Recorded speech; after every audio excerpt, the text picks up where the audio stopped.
Saat ini beberapa daerah di Indonesia lepas dari varian Delta. Para kepala daerah membuktikan usaha mereka dalam berkoordinasi menangkal penyebaran varian tersebut.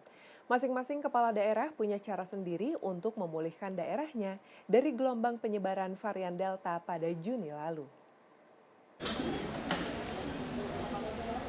Varian Delta COVID-19 yang mencapai penyebaran pada Juni-Juli lalu membuat beberapa daerah kalang kabut.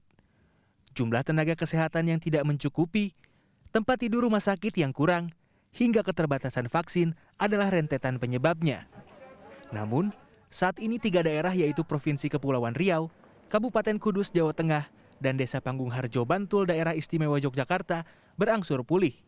Kepulauan Riau bahkan masuk dalam level 1 pemberlakuan pembatasan kegiatan masyarakat atau PPKM. Provinsi Kepri sebagai pintu gerbang pemulangan pekerja Indonesia dari Singapura dan Malaysia hingga 23 Oktober hanya mencatat kasus aktif 50 orang. Sementara pada Juli, kasus aktif per hari bisa mencapai 7.000 orang. Kepri sejak awal-awal vaksinasi dilakukan, Kepri sudah gencar melaksanakan vaksinasi dengan vaksin AstraZeneca itu atau AZ. Dan saat itu memang AZ masih susah diterima untuk masyarakat. Berbeda cerita dengan vaksinasi AstraZeneca di Kepulauan Riau, Kabupaten Kudus punya cara antisipasi berbeda. Angka kematian yang mencapai 34 orang per hari, Kudus menerapkan semi-lockdown. Tiap desa juga didorong menyediakan tempat isolasi mandiri. Kudus sempat menjadi salah satu pusat penyebaran varian Delta. Bukan hanya di sana, bahkan di Kudus ini semua listrik yang di kota terutama, semua kita padamkan. Supaya kita menghindari mobilitas pada saat itu. Untuk tingkat desa, Panggung Harjo di Kecamatan Sewon, Bantul, Daerah Istimewa Yogyakarta menjadi contoh.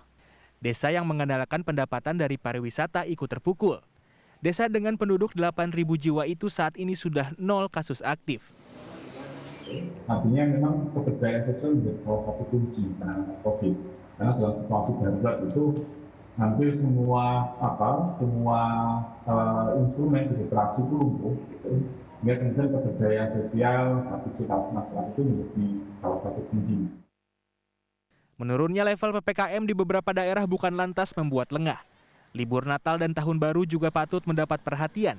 Lebih dari itu, masyarakat juga patut menjaga sikap gotong royong dan solidaritas. Suryo Utomo, Nabil Haris, Jakarta.